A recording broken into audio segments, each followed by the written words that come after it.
Pemirsa, jumlah kasus kematian akibat COVID-19 di Bali pada hari ini bertambah 5 orang. Kelima pasien meninggal ini, 2 diantaranya berasal dari Gianyar dan sisanya dilaporkan Tabanan, Denpasar, dan Buleleng. Dilihat dari sisi usia, pasien yang dilaporkan meninggal hari ini di kisaran usia 52 hingga 81 tahun. Dari data Dinas Kesehatan Provinsi Bali, Gianyar menjadi penyumbang terbanyak kasus meninggal pada hari ini, yakni 2 orang. Sedangkan 3 daerah lainnya mencatatkan masing-masing tambahan 1 korban jiwa. Pasien pertama asal Gianyar, laki-laki berusia 57 tahun, masuk RSUD Sanjiwani pada 24 Desember dan meninggal pada 31 Desember lalu.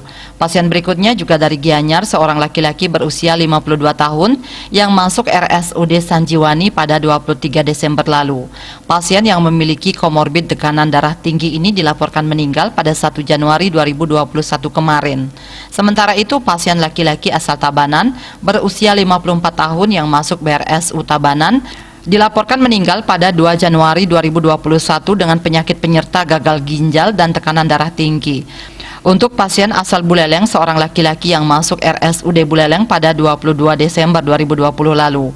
Pasien usia 81 tahun ini meninggal pada 2 Januari 2021 dengan penyakit penyerta gagal ginjal. Sedangkan untuk pasien asal Denpasar, seorang laki-laki usia 62 tahun, masuk RSUD Wangaya pada 19 Desember 2020 dan dilaporkan meninggal pada 1 Januari 2021 kemarin.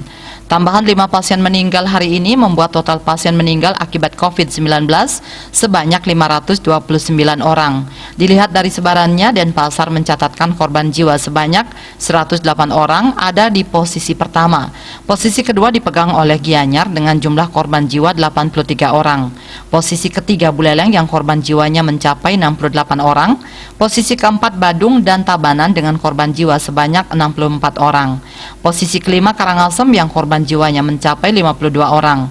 Bangli di posisi ke-6 dengan 39 orang. Dan posisi ke-7 Jembrana dengan 25 orang meninggal. Posisi ke-8 Klungkung yang korban jiwanya mencapai 22 orang. Winata Bali Pos melaporkan.